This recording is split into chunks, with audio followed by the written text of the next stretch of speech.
Friends, welcome back to the video. And in this video today we are going to discuss about the living world.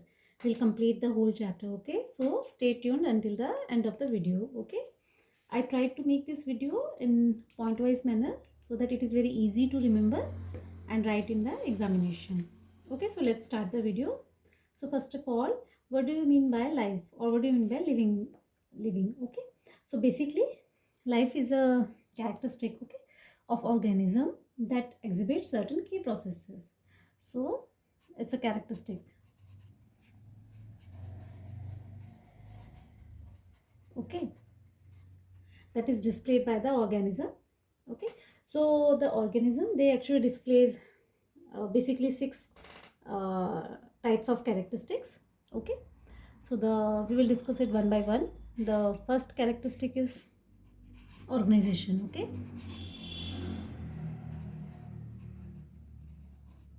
okay, so what does organization means? Organization means that the living things, they have a kind of a structure. Okay, so the structure, it can be a tiny cell or it can be a complex body. Okay, for example, the leaf. Okay, so it is made up of cells. Okay, so it helps in the performing the basic function of the leaf, that is the photosynthesis.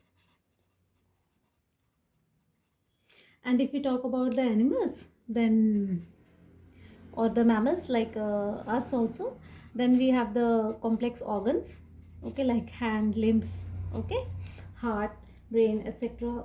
And this is required for our normal functioning. Okay, so the living beings, they exhibit the organization. Okay, and the non-living, suppose the stone, it has a shape that is non-changeable. Okay, so the next important trait that is displayed by the living organism is the reproduction. So living things, they reproduce. Okay, what does it mean? That they will produce the offspring. Okay, so example is the cat, it will produce the kittens. Okay, and the plant, it will produce the seeds to make more of themselves. Okay, the third characteristic displayed by the living beings is the growth. Okay, so what do you mean by the growth? Growth is a irreversible increase in mass and the number of cells. Okay, so usually the living things, they will grow from within. Okay, while the non-living things, they will accumulate matter from the outside. Okay, so growth in the multicellular organism. Okay, so we are multicellular. Okay, so growth in the multicellular organism occur through the process of the cell division. The cell will divide and increase in the number. Okay, so the next characteristic displayed by the living being is the metabolism.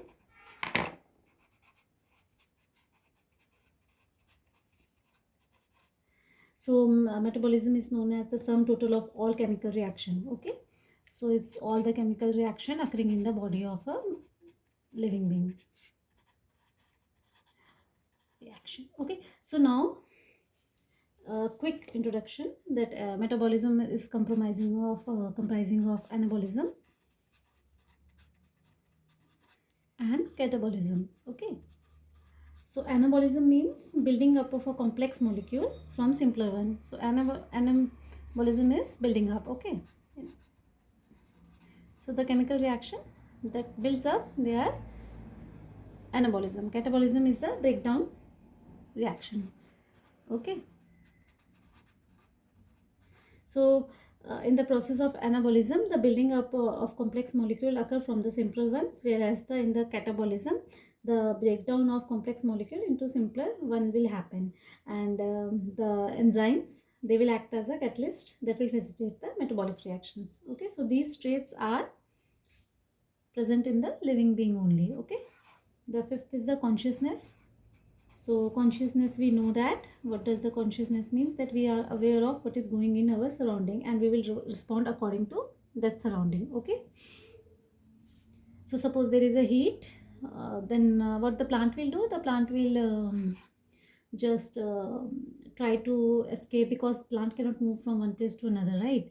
So what the plant will do, it will try to conserve its water. Okay, so that there will be no loss of water, and wilting or the plant damage will not occur. Okay, and what we will do, like if there is an animal, like for us example, us only, if we are exposed to very heat, then what we will do, we will go try to go into the shade, right? We can move, so we'll try to go in the shade.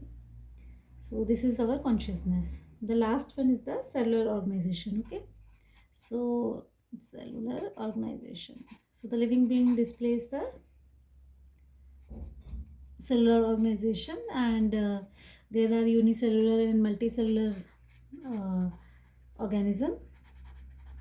So the unicellular organism, they are made of single cell, example bacteria, and example is a bacteria. And the multicellular, there are many cells, and example is plants and animals. Okay,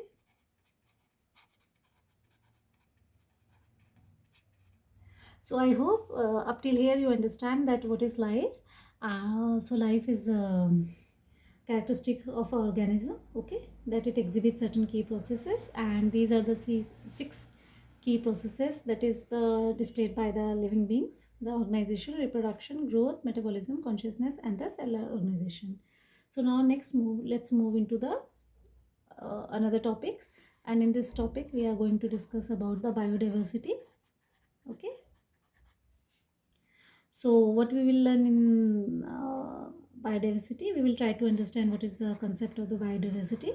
Okay, the significance also we are going to learn.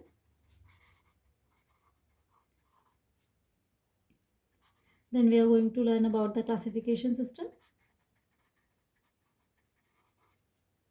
Okay, then rules of nomenclature,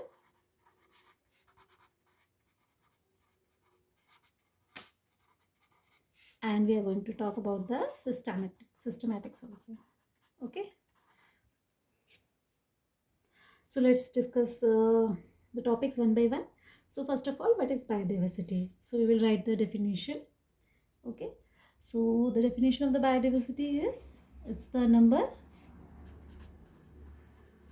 or variety of life, okay, present on earth as a whole. Okay, so I will repeat the definition again for you. The biodiversity is known as the number or variety of life present on earth as a whole. We can also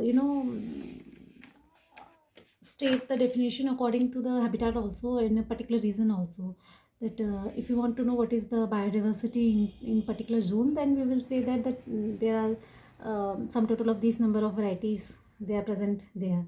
So that is a biodiversity. We can take it as on earth as a whole, or we can take it as a habitat also. Okay, so basically there are three types of biodiversity. The first is the genetic biodiversity. Okay, then there is a species biodiversity. Then there is a ecosystem diversity. Okay, so we will discuss one by one. So first of all, the genetic biodiversity. So genetic biodiversity covers the variation within species. Okay, so it includes the variation within species. Okay, so example, like suppose if we take the example of the rose, then there are several colors. Okay, of roses, like there are red color roses, pink color roses, black color roses, purple color roses. Okay, so these the variation within the species is known as genetic diversity. Okay, so what is the role of genetic diversity? It allows species to adapt to changing environment. Okay, so it is playing role in the adaptation. Okay, then we are going to talk about the species diversity, the number and the variety of different species in a given area. Okay, so the number and variety. I have written here an O dot, okay, number, and variety of different species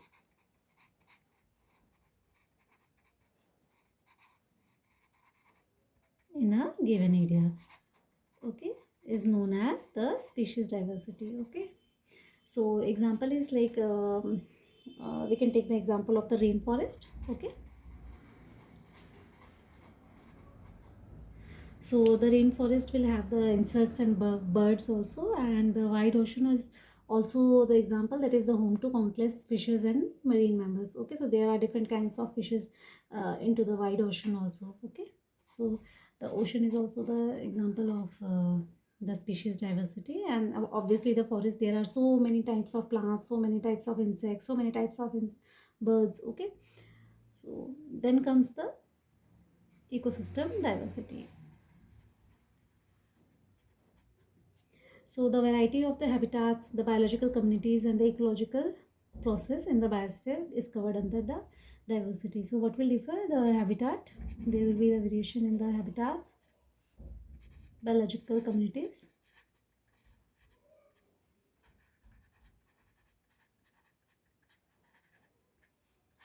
and ecological process.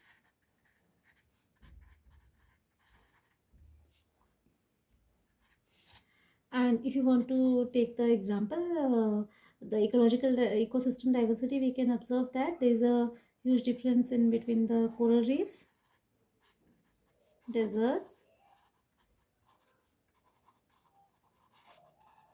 and the mangrove forest. Okay, so now let's talk about the significance.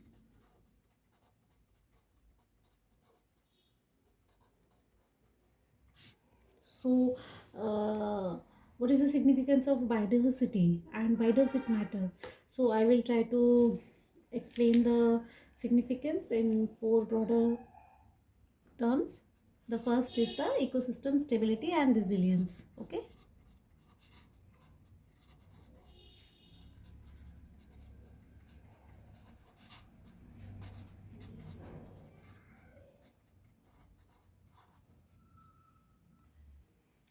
so a diverse ecosystem, it is essential to maintain the ecosystem functions. Okay, so a diverse ecosystem, it is essential to maintain the ecosystem function. Okay, for example, if one species, okay, is affected like by a disease or environmental change, suppose we'll take a example of the birds. Okay, so what will happen if there are a number of birds? Okay, so there are a number of birds. So if in a particular habitat, suppose there are 100 birds, and among 100, 20 will die, okay, due to some disease, or maybe they are of same age and they have aged. Okay, so they will die. Then this 80 will be left, right? So these 80 birds, they will then reproduce and produce, suppose 40 new birds. Okay, so there will be now total 120 birds. So by this way, uh, the one species is affected by the disease or environmental change, then other can step in to fill the void. Okay, so this will maintain the stability of the ecosystem. Okay, you understand? The second is the provision of the essential resources.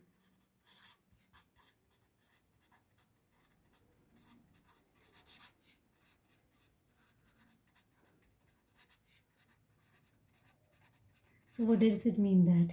So the biodiversity, if we talk about ourselves only, then the biodiversity will provide us the essential resources like food, medicine, and industrial material. Okay,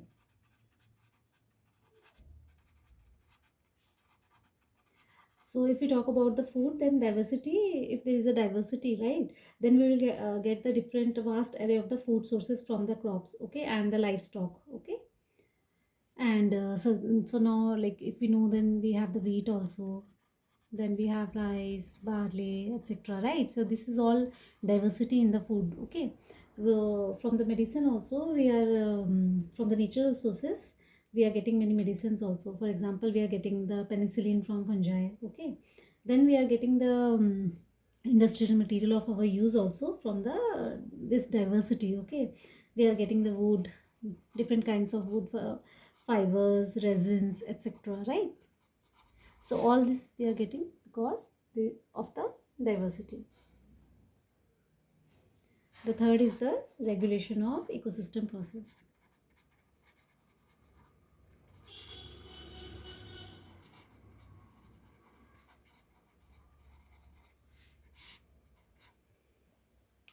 So the diversity, it helps in regulation of several processes also. For example, the pollination. So there are diverse kind of the bees, butterfly and other pollinators that are essential for the reproduction of the plants, okay, including the food crops. So it is very important that diversity play the role in the regulation of ecosystem processes. There is the diversity also help in the process of the water purification, okay, and the climate regulation also, okay. So what happened, the wetlands and the forest, they will, what they will do, they will filter and purify water and ensuring clean drinking water for millions. And the forest, it absorb the carbon dioxide also, that will help to mitigate the climate change, okay. So last but not the least, I will write it here, the culture and aesthetic value of the biodiversity, okay. So what does it mean? That it means that the nature, it's inspired several processes like art, literature, music, spiritual connection, and it will also influence the quality of our life, right? So these are the four key significance of the biodiversity in our life, okay. Okay, now let's quickly, just in point-wise manner, learns the threat to the biodiversity, then the habitat loss, okay, pollution, climate change, overexploitation,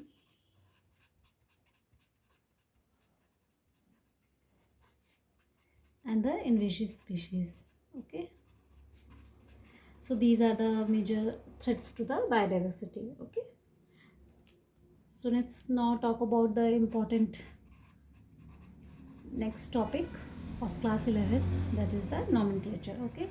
So nomenclature, in the other words also we can say that it's a language of life, okay. So what does the nomenclature means? So it is the system of assigning names, okay.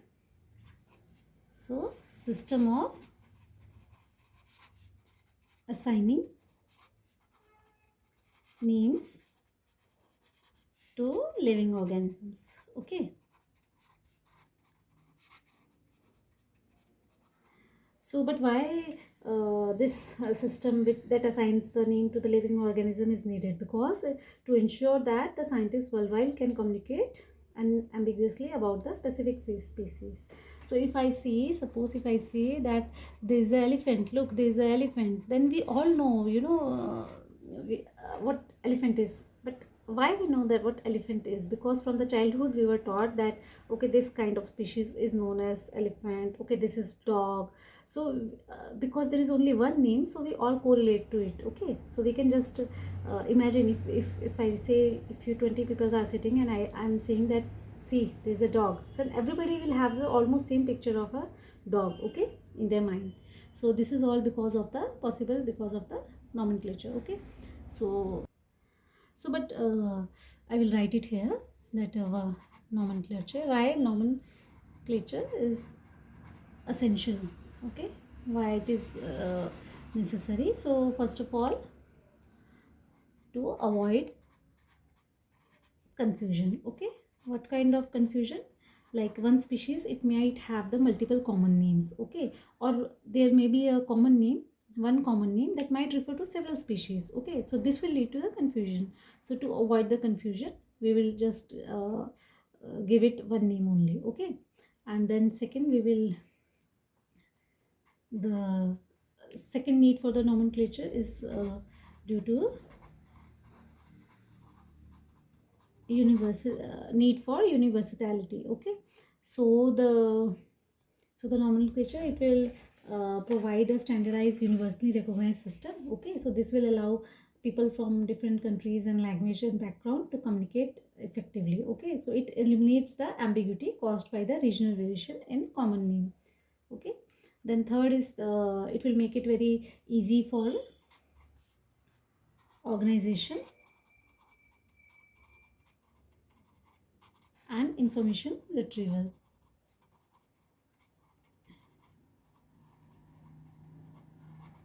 So a systematic naming, it will facilitate the organization and the retrieval of the information about the species. It will also help in cataloging the biodiversity and understanding the evolutionary relationship. Okay, so suppose like if I want to know that okay, there's a kangaroo, where it is, what is the habitat of it, where it is mainly found.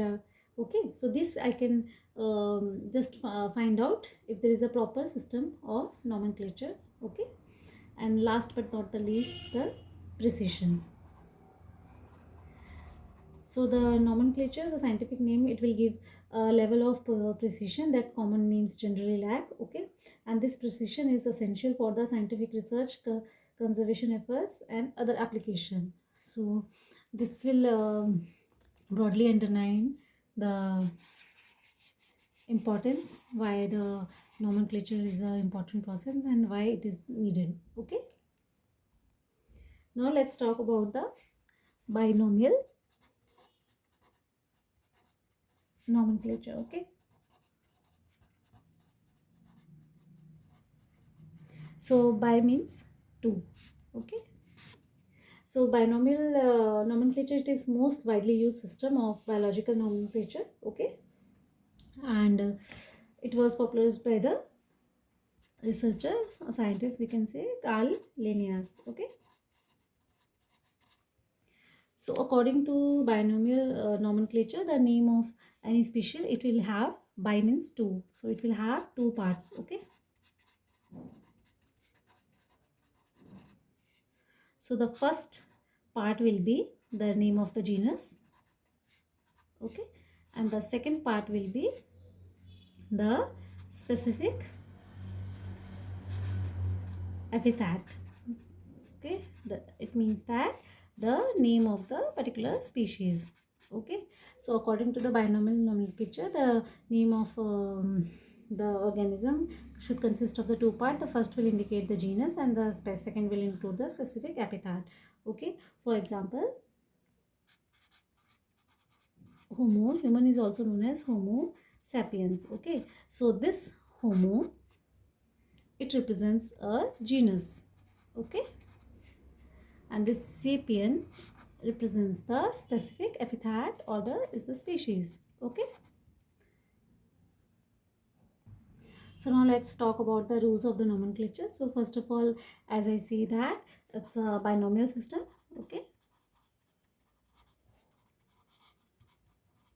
so each scientific name will consist of the two parts. Okay, and the second very important rule is the name should be in the Latin language, so it is Latinization. And do you know the reason behind that, why the scientific names, they have to be in Latin? Because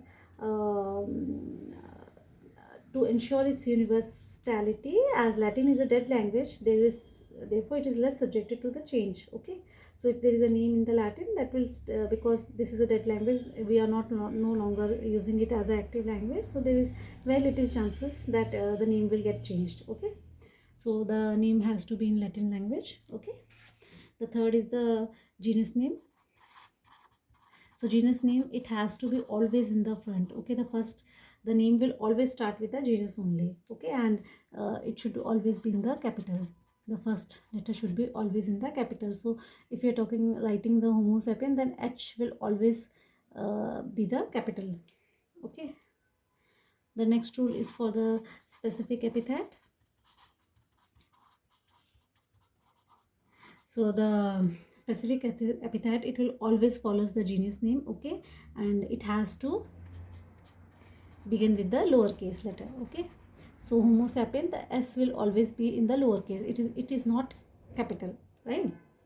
Then the very important fifth rule is about italics or underlining. Okay, so if we are writing a scientific name, if we are typing, then it has to be italics. Okay, and if you are writing, then it has to be underlined. Okay, so if I am writing, suppose we will take example of Homo sapien only. So if I am writing Homo sapiens, and if I am writing like this, then it is not the correct way. I have to put a underline beneath it. Okay, and if I am typing it, then it has to be italics. The next rule is that sometimes the author citation will also be there. Okay, it's about the author citations. Okay, so sometimes what happened, the name of the scientist who first described and named the species is also included, okay, after the scientific name.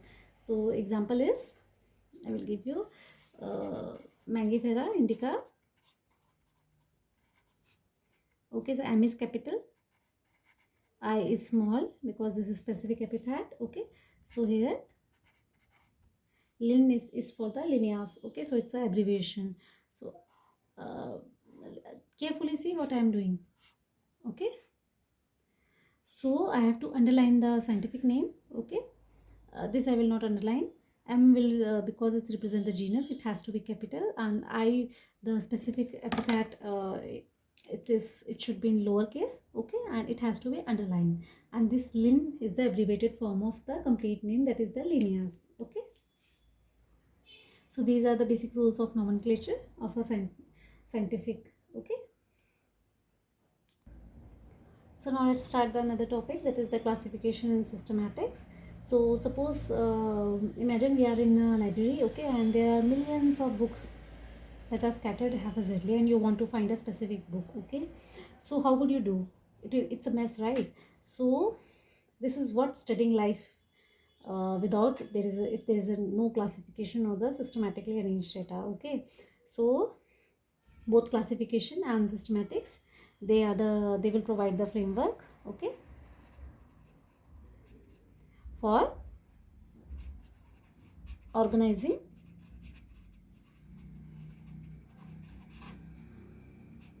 and understanding the incredible diversity of the living organisms. Okay, so classification itself, it means putting life into an order. Okay, so it's the process of arranging organism into groups. Okay, so classification is process of arranging organism into groups, also known as taxa. Okay, and how they are putting themselves into the group, either based on their similarities or the differences between them. Okay, so it's about creating a logical and hierarchical system that will reflect the relationship between the living things. So again, why this is needed? Because we should have a organization of the data, okay, to make the sense of the vast diversity of the life, the identification.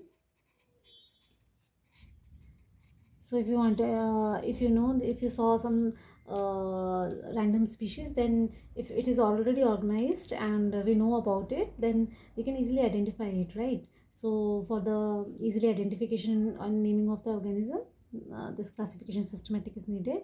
Then communication also.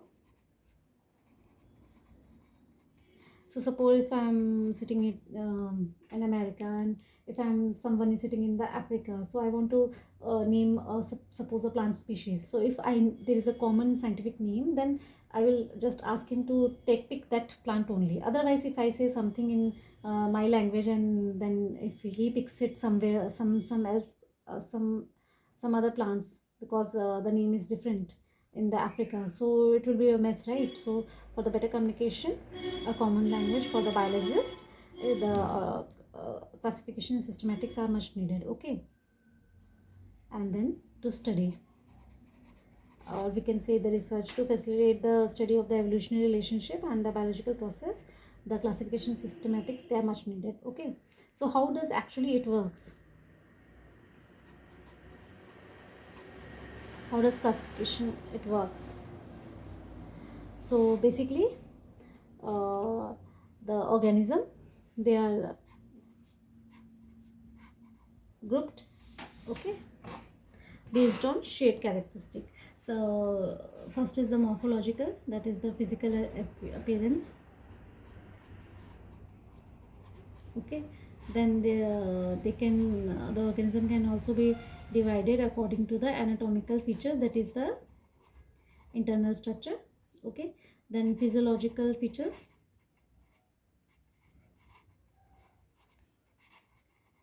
and we can also divide the organism based on their genetic makeup, okay.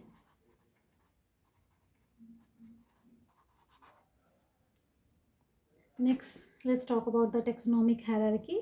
So organisms, they are arranged in a series of nested categories from the broadest to the most specific, okay, in the taxonomic hierarchy, okay. So the taxonomic, the broadest level will be at the top, that is the kingdom. The next is the phylum, then comes the class, then comes the order, then comes the family, then comes the genus, and the last is the species, okay. So this is like classifying the organism, okay, based on the hierarchy. So suppose if we are talking about the human, then the human belongs to the kingdom Animalia, okay. Here we are talking about the human, okay. Then the phylum is the Chordata, the class is the Mammalia, we are mammals, okay. Order is the primates, the family is Hominidae, the genus we know that Homo, and the species is sapiens,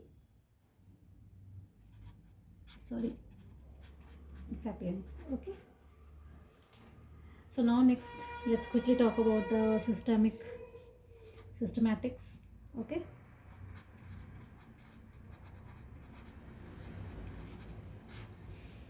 So systematics is all about unraveling the evolutionary relationship. So the systematic, it goes beyond the simple classification, okay. It's the study of evolutionary relationship between organism.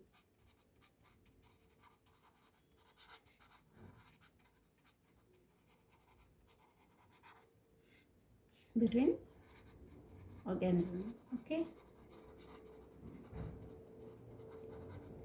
So the aim of the systematic is to reconstruct the tree of life, okay, showing how different species, they are related to one another. So why it is important, why the study of the systematics is very important. It is important to understand the evolution, okay, understanding evolution.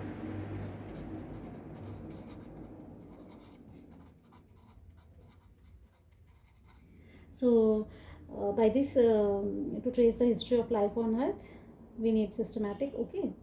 And then to predict the traits.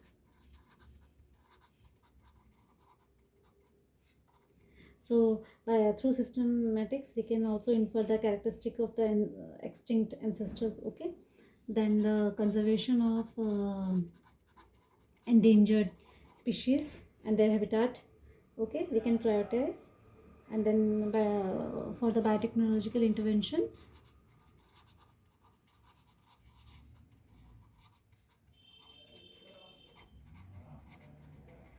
so for the biological intervention, the systematics, that will help for the identification of the organism with the useful genetic resources, right. Suppose if I told you, right, there is a plant, there are 10 plants, and among 10 only 2 will have the great stress tolerance, so they can survive the stress like flooding, even the more heat or the cold. So then we can select, right, those 2 plants only, okay. So the systematic helps in that. So how actually the systematic works, this is systematics, it will use the variety of the tools, okay, to study the evolutionary relationship, and these tools includes the comparative anatomy, the fossil records second, the third is the molecular biology, DNA sequencing, and the fourth is the cladistics. Okay, so the cladistic is a method of classifying organism based on their common ancestries. Okay, so now let's start with a very important topic, that is the taxonomic categories. So what are the taxonomic categories? So these are the ranks or the levels in the hierarchical classification system. Okay, so these are the levels, we can say, or the rank where in the hierarchical classification system.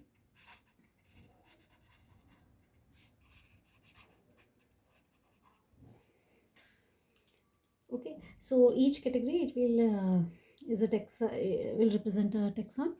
Okay, taxon is a group. Okay, a plural is the taxa. Plural is the taxa. Taxon, they are group. Okay, so I already told you that there are various categories. Kingdom. Okay, I will write it here in a single line and then we will discuss this one by one. Okay, phylum, class, order, family, genus, and last species. Okay, so I will give you a shortcut to remember this, because this will be in the same order all the time. So the kingdom will first come, then the second will always be phylum, then third will be the class, the fourth will be the order, fifth will be the family, sixth will be the genus, and seventh will be the species. So you can just remember it like this, that the King Philip, okay, came over for good soup. Okay, King Philip came over for a good soup. Okay, so you can just write K for the kingdom, P for the phylum, C for the class, O for the order, F for the family, G for the genus, and S for the species. Okay, this is so easy to remember. So now let's talk about one by one. The kingdom. So it is the highest level of classification. Okay, and it divides the organism into broad groups based on the fundamental characteristics. Okay, so the division into the kingdom is based on the characteristics. Okay, suppose example, in the kingdom Animalia, all the multicellular heterotrophic organism, they are placed. Okay, so it will have the characteristic, that is the multicellular and heterotrophic. Okay, organism. So what if you see there is a human, okay, or insect.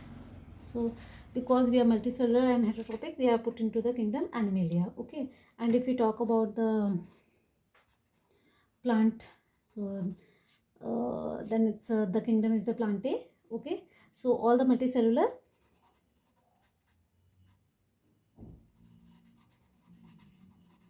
and autotrophic. Okay, species, they will be put under the Plantae. Okay, so these example trees, flower, ferns, etc. Right. So the next comes the phylum. Okay, so we are using phylum in case of the animals, and in case of the plants we are using the division. Okay, so this group the organism within the kingdom based on major body plan or the structural feature. Okay, for example, the chordata.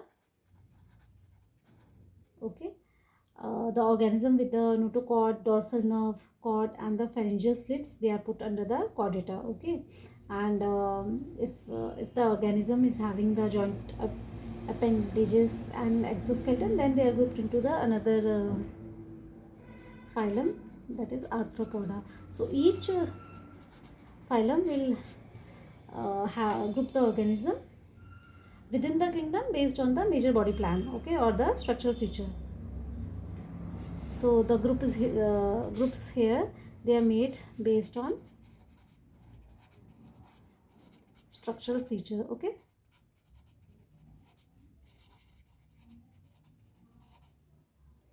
Then comes the class. So class is grouping the organism within the phylum or division based on the specific characteristics. Okay.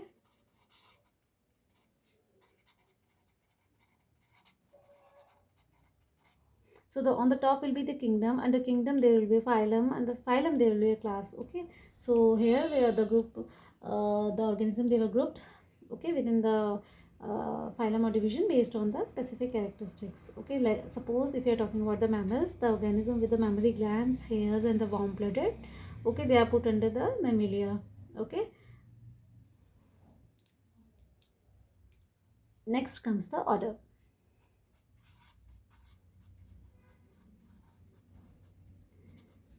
So order groups the organism within a class based on the shared characteristics. Okay.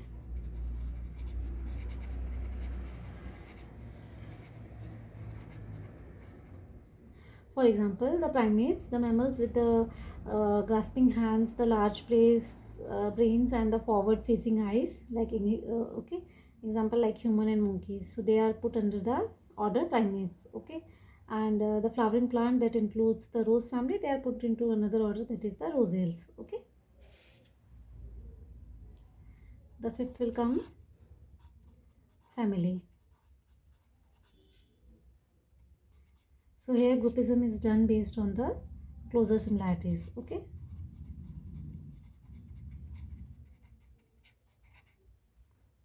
So for example, the great apes and the human, they are put in under the family Hominidae. Okay. So after family comes the genus. Okay, it groups the closely related species. Okay.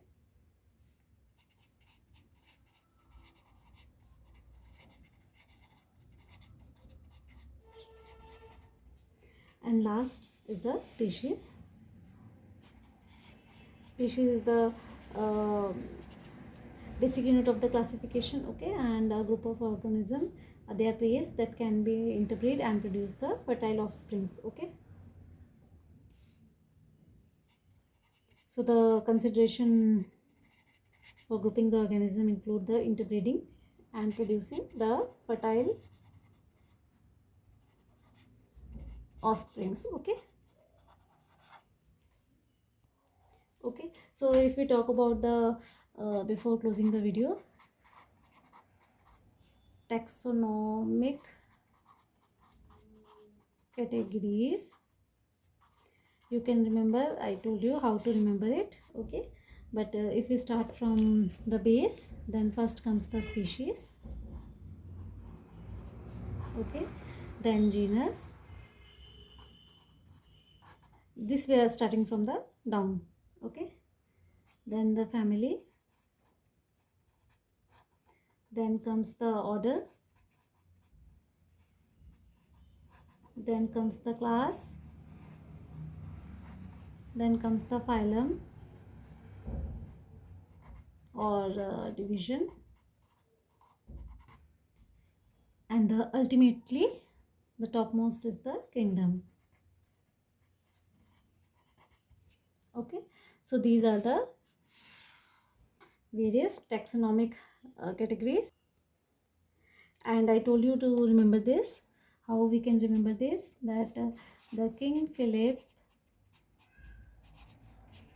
came over for good soup. Okay, so the K stands for the kingdom, P stands for the phylum, C stands for the class, O stands for the order, F stands for the family, G stands for the genus, and S stands for the species. So I hope it is clear to you. Okay, thank you for watching the video.